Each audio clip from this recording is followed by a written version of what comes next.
You are looking at Julian's pronunciation guide, where we look at how to pronounce better some of the most mispronounced words in the world, like this other curious word. But how do you say what you're looking for today?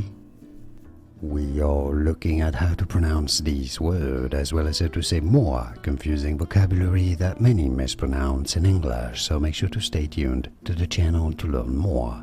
2 different ways of pronouncing it. First way is probably more the British English pronunciation is said as esthetician, esthetician, esthetician.